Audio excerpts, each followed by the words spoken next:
여러분, 에벤에셀이라는 뜻은 도움의 돌이란 뜻입니다. 에벤이 돌이란 뜻이고요, 에셀이 에제르, 도움이란 뜻이거든요.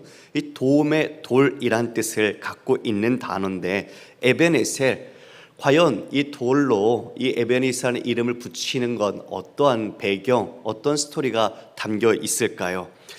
이스라엘이 지금 이 당시에는 이 블레셋에게 오랫동안 고난을 당했습니다.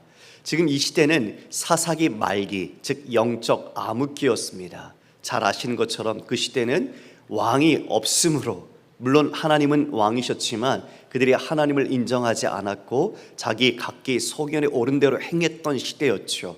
하나님과의 관계가 멀었고, 그래서 그들은 우상을 숭배했었기에 지금 이들은 이 블레셋이라는 그 대적을 통해서 압제를 받으며 징계를 받고 있는 그런 시기였습니다. 매일이 고통스럽고 눈물 없이 살 수 없던 날이었죠. 이 에베니스라는 단어가 사무엘 4장에 먼저 나옵니다. 사무엘상 4장에 나오는데, 그때 바로 그곳에서 무엇이 있었는가? 그 에베네셀이라는 장소에서 블레셋과 전쟁이 있었습니다. 그 첫 번째 전쟁에서는 여러분, 이스라엘이 져요. 그래서 4,000명이 죽었습니다. 4,000명, 적지 않은 숫자죠. 4,000명이라는 그 자신들의 군사가 죽자 이제 두 번째 전투에 앞서 그들은 무엇을 준비하는가? 실로에 있던 하나님의 언약궤를 가지고 옵니다. 여러분, 그 언약궤는 이스라엘 백성의 정체성이기도 하고 또 하나님의 임재의 상징이기도 하죠. 자, 그 언약궤를 갖고 들어올 때 그들은 기뻐하면서 환호성을 질렀습니다. 이제 우리가 이길 것이다. 그래서 최전선 앞에 그 언약궤를 앞세우고 두 번째 전투를 치루었죠.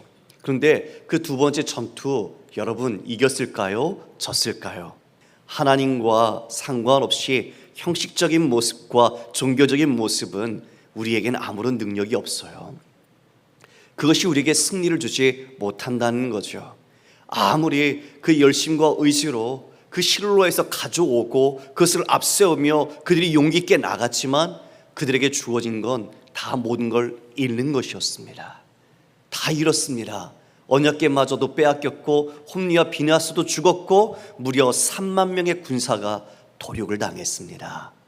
하나님과의 관계가 무너져 있었고 이 빼앗겼던 그 언약궤가 20년 만에 언약궤가 돌아왔습니다. 그리고 오늘 본문은 20년이 지난 그 뒤의 시점입니다. 이때 이제 사무엘이 그 이스라엘 백성들을 미스바에 모읍니다. 그리고 이렇게 말하죠. 우리 7장 3절 4절을 우리 함께 읽어볼까요? 시작. 사무엘이 이스라엘 온 족속에게 말하여 이르되 만일 너희가 전심으로 여호와께 돌아오려거든 이방 신들과 아스타롯을 너희 중에서 제거하고 너희 마음을 여호와께로 향하여 그만을 섬기라. 그리하면 너희를 블레셋 사람의 손에서 건져내시리라. 이에 이스라엘 자손이 바알들과 아스타롯을 제거하고 여호와만 섬기니라. 여러분, 그 시대의 영적 모습이 느껴지십니까? 하나님의 백성이라고 했지만 그들은 바알과 아스타롯 우상을 섬겼습니다. 하나님만을 섬긴 게 아닙니다. 그들이 자신들이 유용하다고 여기는 것들을 다 섬겼던 거죠. 지금으로 말하면 뭘까요? 내가 하나님을 지금 우리가 예배하고 있지만 하나님뿐만 아니라 세상의 돈도, 그리고 자신의 명예도, 자신의 성공도 함께 추구하는 겁니다. 이 모든 것을 다 내 우상으로 섬기면서 하나님을 함께 곁들여 섬겼던 모습, 바로 그게 사사기의 모습이고 지금도 동일하게 펼쳐지고 있는 우리의 모습일 수도 있겠죠. 그 모습 속에 지금 사무엘은 다 미스바로 불러 모아 이제 그들에게 강력하게 결단을 호소합니다. 여호와만을 섬기라. 그 모든 이방 신상 아스타롯을 제거하라. 죄에서 돌이킬 것을 강력하게 호소했죠. 그들이 이제 그 모든 우상을 버리고 여호와만 섬겼다라고 말합니다. 여러분, 그들이 이제 모여서 6절에 이렇게 이야기를 하네요. 물을 길어 여호와 앞에 붓고 그날 종식 금식하고 거기에서 이르되 우리가 여호와께 범죄하였나이다 하니라. 사무엘이 미스바에서 이스라엘 자손을 다스리니라. 이스라엘 자손이 미스바에 모였다 함을 블레셋 사람들이 듣고 그들의 방백들이 이스라엘 치러 올라온지라. 자, 여러분 저를 보십시오. 이스라엘 백성들이 이제 여호와만을 섬기겠다고 결단했고 그들이 물을 붓고 금식하고 하나님을 향하여 자신들의 마음을 전심으로 드리고 있었습니다. 그런데 그때 그 소식을 듣고 블레셋이 쳐들어옵니다. 여러분 그때 어떤 마음 들었겠을까요? 야, 우리가 이렇게 지금 하나님께로 돌이키고 있는데, 우리가 하나님께 우리의 죄를 고백하고 있는데, 우리가 금식하며 하나님께 부르짖고 있는데 어떻게 이런 일이 일어날 수 있을까? 그런 마음이 들 수 있지 않았을까요? 하나님이 정말 살아계신다면, 우리가 이렇게 전심으로 하나님을 향하여 우리의 마음을 토로하고 있다면 하나님이 보호해 주시고 하나님이 우리를 지켜주셔야 하는 것이 응당맞다는 것이 아닌가? 우리는 그런 생각이 들 수 있겠죠. 그래서 이 소식을 듣고 백성들은 두려워합니다. 두려워요. 왜요? 그동안 자신들이 계속 시달렸고 지금도 압제를 당하고 있고 지금도 고통을 받고 있는데, 지금 이처럼 그들이 이 소식을 듣고 쳐들어오니 자신들은 죽임을 당할 것을 분명히 알 수 있었겠죠. 두려움에 빠지자 그들이 이렇게 사무엘에게 요청합니다. 8절입니다. 이스라엘 자손이 사무엘에게 이르되 당신은 우리를 위하여 우리 하나님 여호와께 쉬지 말고 부르짖어 우리를 블레셋 사람들의 손에서 구원하시게 하소서 하니, 사무엘이 젖먹는 어린 양 하나를 가져다가 온전한 번제를 여호와께 드리고 이스라엘을 위하여 여호와께 부르짖음에 여호와께서 응답하셨더라. 자, 여호와께서 응답하셨다. 사무엘이 이제 이 백성들이 여호와께 부르짖어 달라는 그 간청을 받고 하나님께 부르짖죠. 그리고 번제를 드렸습니다. 그렇게 번제를 드릴 때에, 바로 10절에 사무엘이 번제를 드릴 때에 블레셋 사람이 이스라엘과 싸우려고 가까이 오매 그날에 여호와께서 블레셋 사람에게 큰 우레를 발하여 그들을 어지럽게 하시니 그들이 이스라엘 앞에 패한지라. 할렐루야. 여러분, 두려웠습니다. 공포가 그들을 엄습했지요. 그들은 군사적으로 우위에 앞섰기 때문에 지금 이스라엘은 두려울 수밖에 없었습니다.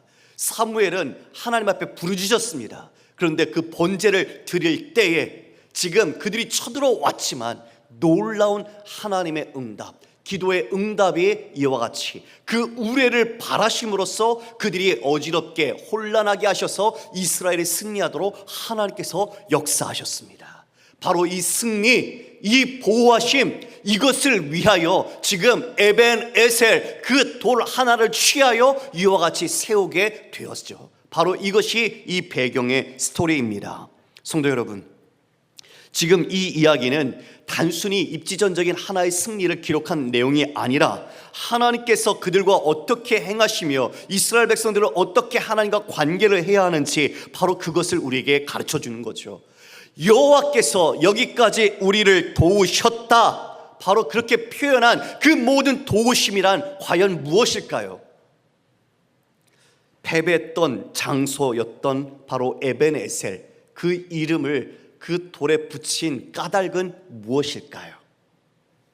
그 돌을 세운다는 것은 여러분, 하나님의 은혜를 고백하고 인정하는 것입니다. 그 돌이 무슨 의미가 있겠습니까? 그러나 그 돌을 세움으로써 하나님께서 이 모든 것을 행하셨다는 것을 바로 그들은 인정하는 것입니다. 지금 이와 같은 그 은혜, 그 도우심이 어떻게 주어졌는지 우리는 여기서 영적 승리의 비결을 분명히 깨달아야 합니다. 자, 여러분, 우리 한번 생각해 봅시다. 그들은 처음에 전쟁을 할 때 첫 번째 전투와 두 번째 전투는 다 자신들의 힘으로 싸웠습니다. 그리고 하나님의 그 언약궤도 자신들의 목적을 위하여 수단으로 마치 부적처럼 사용했죠. 그것만 있으면 우리는 이길 수 있다라고 여겼습니다. 마치 하나님이 우리와 함께 하시는 그 간절한 소망, 그것이 그 임재의 상징인 그 언약궤에 담겨 있지만 하나님과의 관계가 없는, 하나님과 이미 멀어져 있는 상태에서 그 물건 하나가 승리를 담보한다고 그들은 여기며 그걸 하나님의 뜻을 떠나서 자신들의 수단으로 이용했었죠.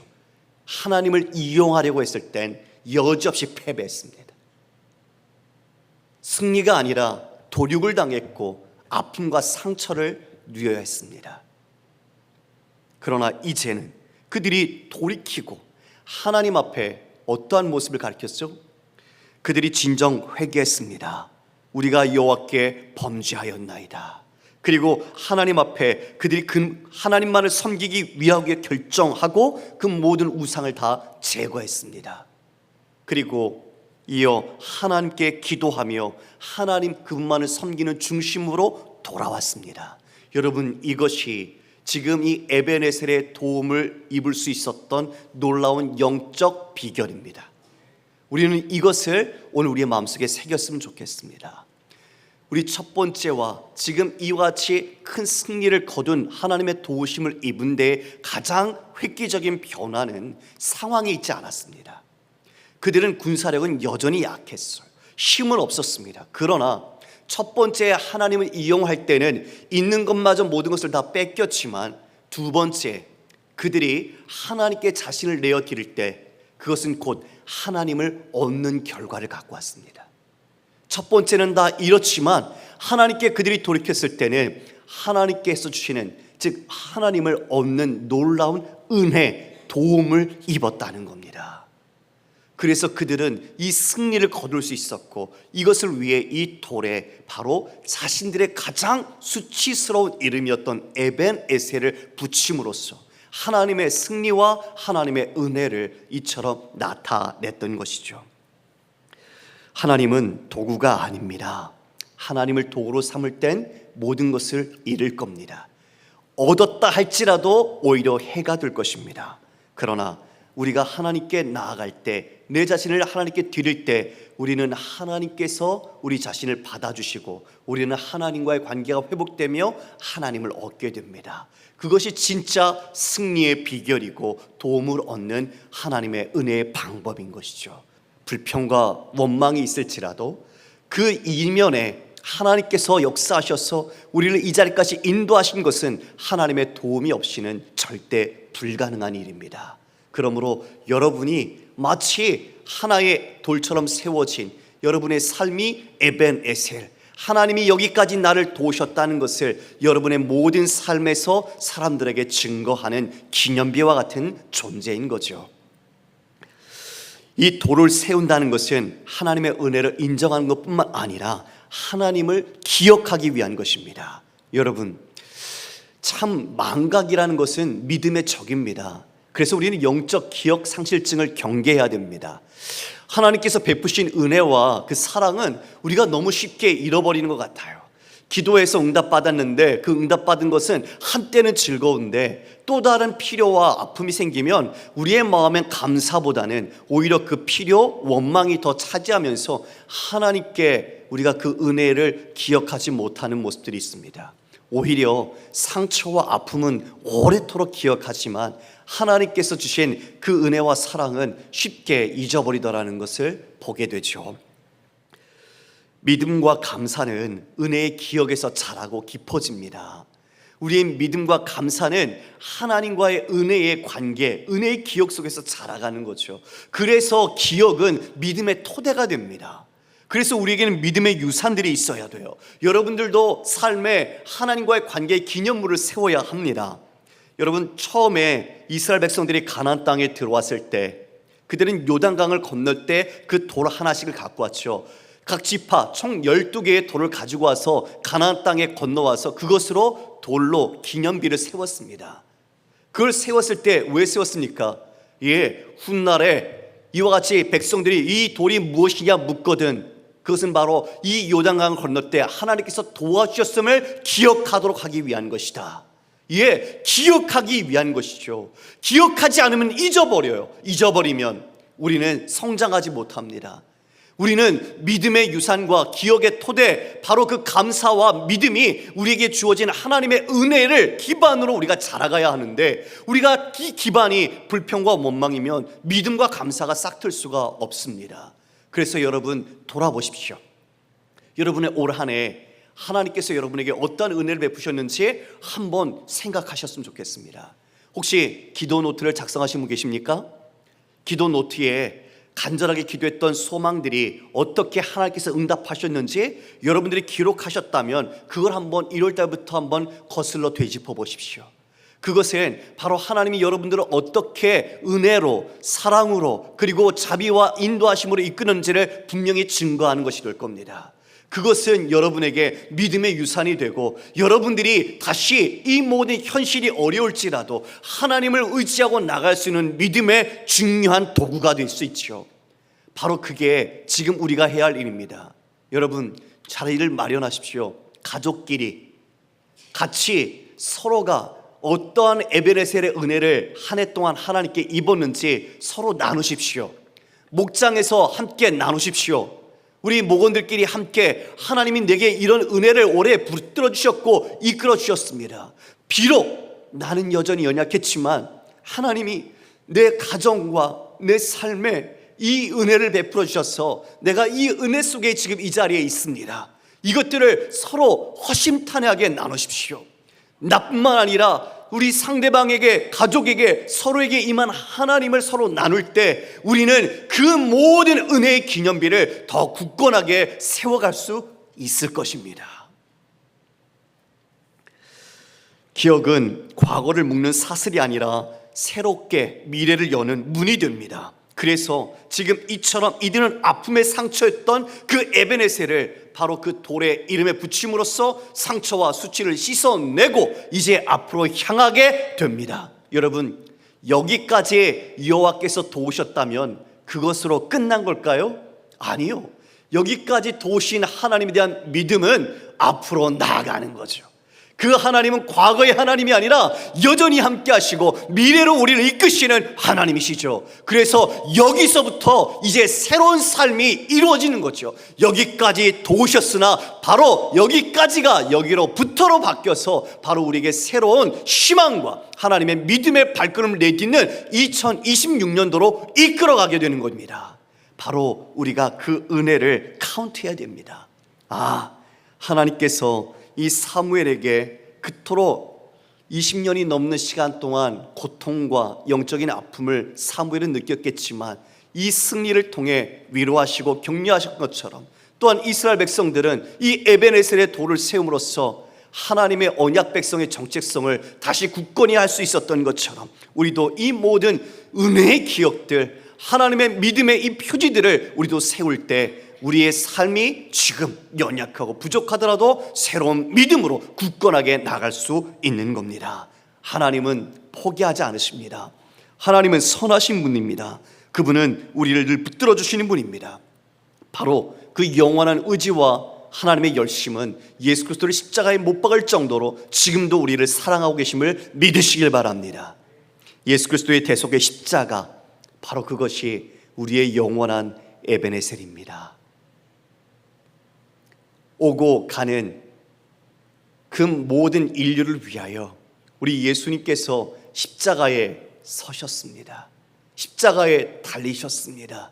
마치 돌을 세워 기념비에 에벤에셀이라 이름을 붙였던 것처럼 지금도 그 십자가에 우리 주 예수 그리스도의 달리신 모습, 그 모든 것은 지금도 이후로 올 모든 세대가 바로 그들을 돕고 있는 하나님의 자비와 은혜 에벤에셀을 경험하고 그들이 누릴 수 있는 하나님의 놀라운 사랑의 확증이기 때문입니다. 지금도 우리를 위해 주님은 하나님 보좌 우편에서 기도하십니다. 로마서 8장 35절 이하의 말씀 우리 함께 믿음으로 고백하며 읽어볼까요? 시작. 누가 우리를 그리스도의 사랑에서 끊으리요? 환난이나 곤고나 박해나 기근이나 적신이나 위험이나 칼이랴. 기록된 바 우리가 종일 주를 위하여 죽임을 당하게 되며 도살당할 양같이 여김을 받았나이다 함과 같으니라.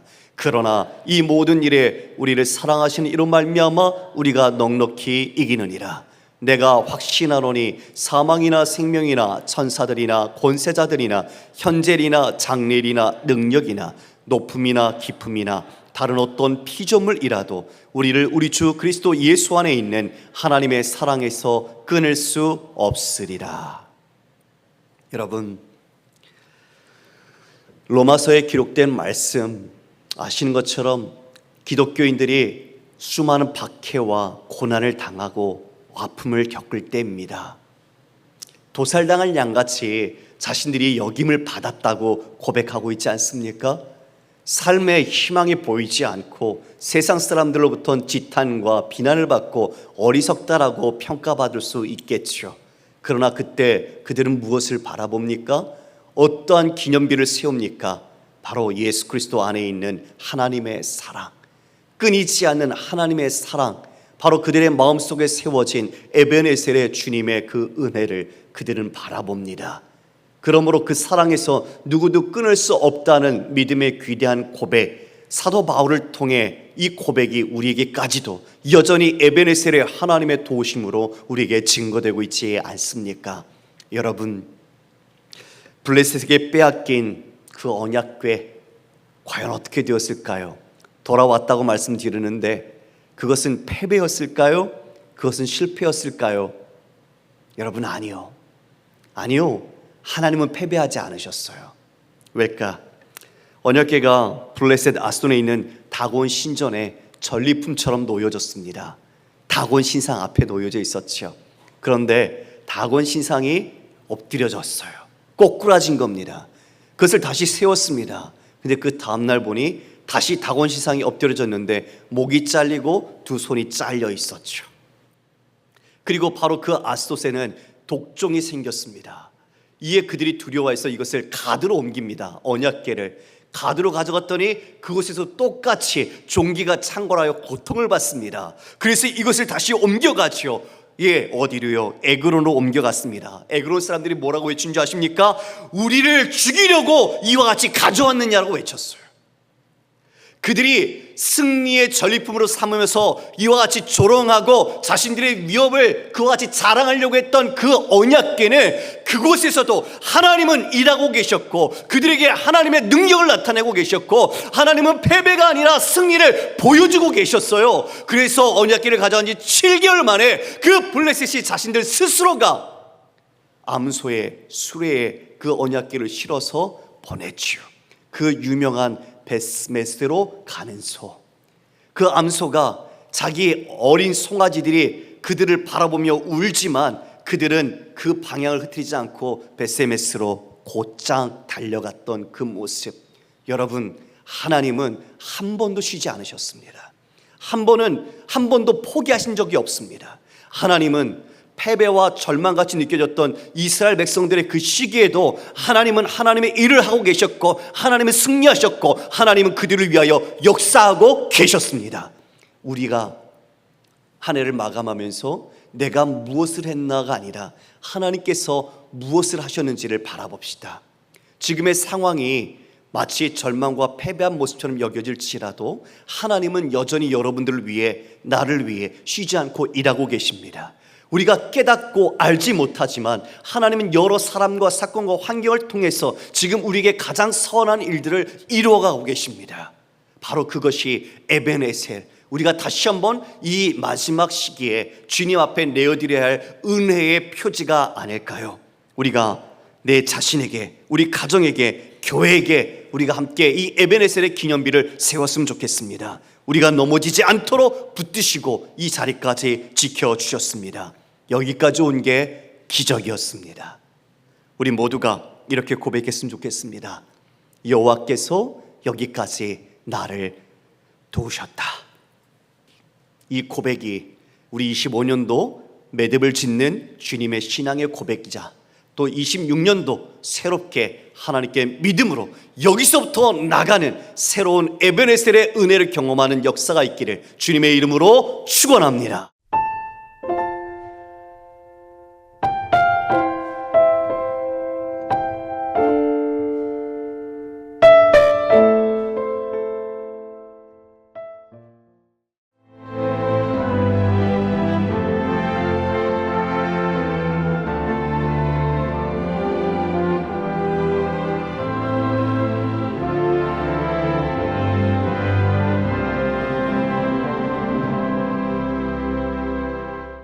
겨울, 붉은 꽃의 계절이 찾아옵니다. 찬바람에도 포근하게 피어나는 섬의 겨울 이야기. 햇살 아래 번지는 붉은 꽃길과 그 길 위에서 마음은 봄을 닮아갑니다. 4천만 송이 애기동백이 물들이는 겨울의 가장 따뜻한 여행, 섬 애기동백 축제, 천사섬 신안.